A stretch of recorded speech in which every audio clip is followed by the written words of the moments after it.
Okay, so we're outside NYBC headquarters. I'm with my good friend, the King of Besties over here, and we're gonna go over how to break up a dog fight a little more in detail, so that way people who have multiple dogs will know what to do as well. So, to touch on, if you have more than 2 dogs, if you have 3 or 4 dogs, and the dogs get into a fight, if the 2 dogs are fighting, what you'd wanna do is you'd wanna take the add-ons, which I would call it, anyone who jumped into the pack fight off first, and put them in a secure room, in the bathroom, in one of the bedrooms, in a crate or whatever, to take them out of the fray.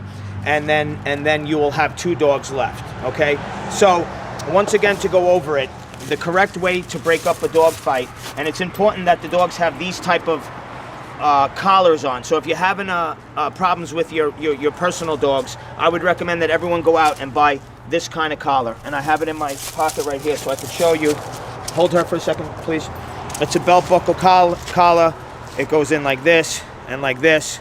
And no matter how hard you pull, it's not going to come apart. This collar right here, these types of collars are no good, because as you're trying to break up the fight, this can just come undone like that. So if you have multiple dogs and you're having issues with them, I would recommend that you go out and get collars like this, okay?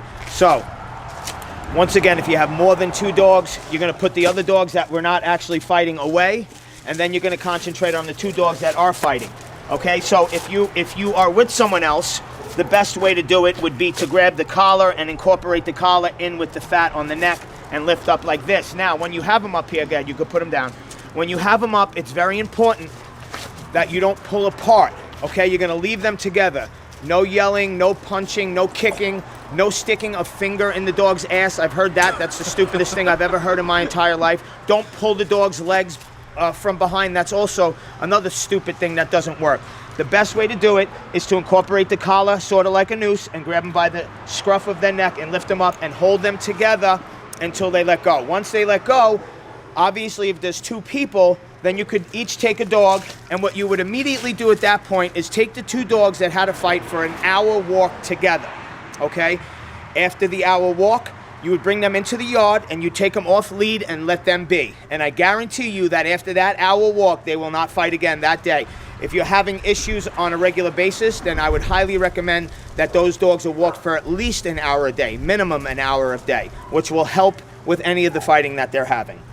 Okay, so now let's go over if you're actually by yourself. And then you would take the same steps as if you were with someone, as far as if there was multiple dogs that were jumping into the fight. You would grab each dog and put each dog away, okay? And then what you'd do is you'd come right here, okay? And if the 2 dogs are fighting, hold this. What I would do, if you're not strong enough, once they're separated, if you're not strong enough to grab one and put one in another room, what I would do is I would take this. You need a slip lead like this, all right? And I know, so, you know, this is what you'd have to do is put the slip lead around their neck as they're locked on with each other, okay? And now you have this like this, and I would bring the 2 dogs together.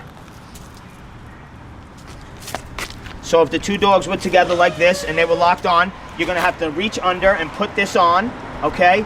And then I would grab them both like this, okay? And walk them over to some place where you would be able to tie this up, whatever that might be in your home, okay? You're just gonna hold them just like this with the collars until they let go, and then one will be tied up, and then you could just put the other one away.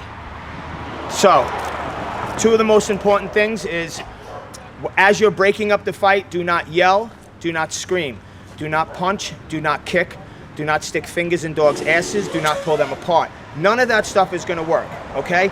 And the second thing that I want everyone to remember is that separating the dogs after a fight is only gonna lead them to think that they should not be together, which is gonna continue the problem.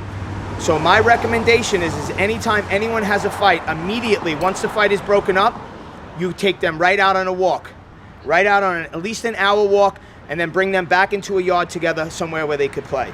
And that's the proper way to break up dog fights. Justin, do you have anything to add to this? I did, until I found out that people stick fingers in dogs' assholes to break up fights. Now I'm completely thrown off. But hey, I learned something new every day as well. Right. So I've heard that multiple times. It will not work. It's disgusting, and it doesn't work. So we'll cut that part out too. Okay. All right. So if Justin's done, I'm done, and that means we're done.